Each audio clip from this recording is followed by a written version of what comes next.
Perempuan lain, perempuan beda. Perempuan sendirian disebut dengan mar'ah namanya, dari kata muru'ah. Punya dua arti. Satu, sosok yang senang tampil dengan keindahan, muru'ah.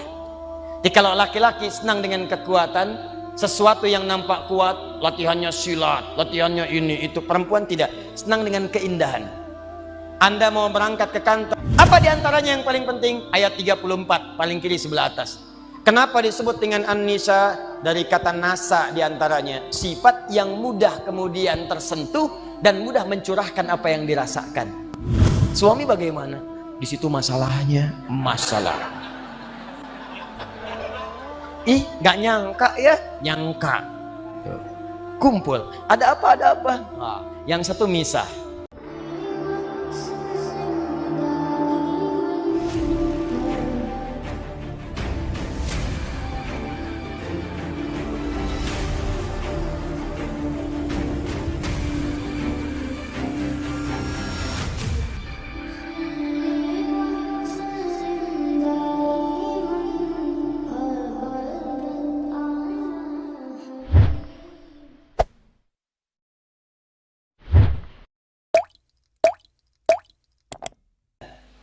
Anda mau berangkat ke kantor, ada sebagian tidak tersetrika, Anda biasa. Tapi kelihatan istri, papa ganti, setrika dulu.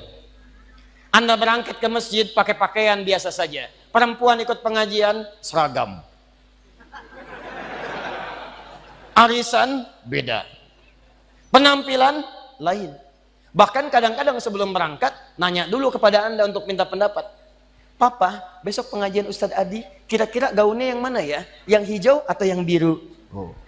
Kata Anda, hijau bagus mah. Ah, kayaknya biru deh. Oh. Dia nanya, tapi udah punya jawaban. Itu masih mending kalau dipakai. Begitu keluar, kuning. Mar'ah yang kedua, awas. Seperti mir'ah. Orang Arab mengatakan al-mar'atu kal mir'ah. Perempuan itu mir'ah seperti cermin. Makanya jangan heran kalau lihat perempuan senang bercermin. Dari rumah sudah berkaca, turun dari mobil lihat spion. Mau masuk masjid ada kaca, betulkan lagi. Wajar, standar. Tapi yang penting Anda tahu, sifat cermin itu punya nilai sensitivitas. Seperti itulah perempuan punya nilai sensitifnya. Misal, Anda punya cermin, Anda hancurkan, lempar dengan batu, pecah. Apakah bisa disusun lagi? Jangan salah, bisa. Cuma tidak mampu memantulkan bayangan yang sempurna. Sama persis dengan perempuan, kalau dia terlukai cepat memaafkan tapi sulit melupakan apa yang dialami. Pasang status. Serius. Ada persoalan hari ini, rekening listrik 15 tahun yang lalu diungkit lagi. Bapak ini bagaimana sih? Yang itu aja nggak bisa. Tahu nggak Pak? Waktu 15 tahun lalu listrik mati, Bapak juga begini juga 15 tahun lalu. Tapi itulah keindahannya. Nanti gantian Bu, tenang aja Bu ya, kita masih panjang. Itu kalau sendirian, tapi kalau banyakan, laki-laki sama rijalun, perempuan mar'atun nisaun. Sampai turun surah An-Nisa, surah yang keempat. Apa artinya nisa? Bukan. Bukan perempuan. Bukan wanita. Ah, perempuan. Surah ibu-ibu, mama. Apa diantaranya yang paling penting? Ayat 34 paling kiri sebelah atas. Kenapa disebut dengan an-nisa? Dari kata nasa diantaranya, sifat yang mudah kemudian tersentuh dan mudah mencurahkan apa yang dirasakan. Suka cerita. Dan kadang-kadang yang diceritakan hal yang seharusnya tidak dibuka. Kata Allah, fasalihatu qanitatun hafizatun lil ghaibi bima hafizallah. Perempuan salihah itu taati Allah dengan menaati suami pada yang baik-baik. Yang kedua, jangan membuka aib keluarga pada orang lain setelah Allah menutupnya. Jadi kalau Anda tidak buka aib di rumah tangga, tugas laki-laki, tugas perempuan sama. Jangan buka aib. Sepanjang tidak dibuka, Allah tutup sampai dengan kiamat.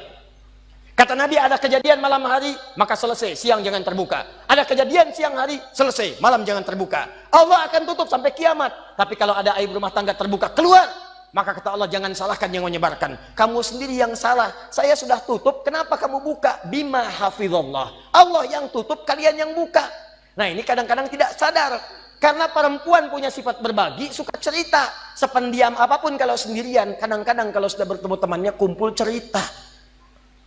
Sifatnya pengajian, begitu kumpul bertemu dengan kawan, mulai bertanya, "Ukhti apa kabar?" "Baik." "Sehat?" "Sehat." "Suami bagaimana?" "Di situ masalahnya." Masalah. Ih, nggak nyangka ya? Nyangka. Kumpul. "Ada apa? Ada apa?" Yang satu misah. Saya tidak mau lah." "Kenapa?" "Tidak, itu dosa. Jangan seperti yang itu ya. Itu tuh begini, begini, begini." Nah, sama. Itulah humazah. Humazah. Sejak dulu sudah ada. Dari sejak zaman Nabi Yusuf. Nabi Yusuf itu anaknya Nabi Yakub. Nabi Yakub anaknya Nabi Ishak. Nabi Ishak anaknya Nabi Ibrahim. Dari Sayyidah Sarah. Dari sejak dulu sudah ada perempuan yang suka kumpul-kumpul. Suaminya sibuk kerja ngumpulin harta. Perempuannya kumpul-kumpul. Saking kumpulnya itu sibuk membicarakan orang lain. Ada yang ganteng dibicarain. Nabi Yusuf ganteng dibicarain. Iya ya, ganteng-ganteng Nabi ya. Iya, orang sekarang ganteng-ganteng serigala. Dulu ganteng-ganteng Nabi. Ngobrol, ada. Cuman buat ngobrol doang, duduk, datang ngobrol, minum, pulang lagi. Humazah. "Jeng, bagaimana bisnis suami?" "Begini." "Ih, kok cuman segitu ya?" Kita mah kemarin dapatnya suami lumayan loh, 10 kali lipat dari yang kamu dapatkan." Cuman gitu doang. Humazah. Alladzi jama'a malahu wa'addada, yang suaminya sibuk cuman ngumpulin harta dunia saja, nggak pernah mikir akhirat. Bekal akhirat nggak ada. Nanti kita akan lihat apa bekal akhirat. Nggak pernah mikir, yang penting dunia, dunia, dunia, dunia, dunia. Kerja, harta, rumah, mobil, uang, dolar, semua kumpulkan.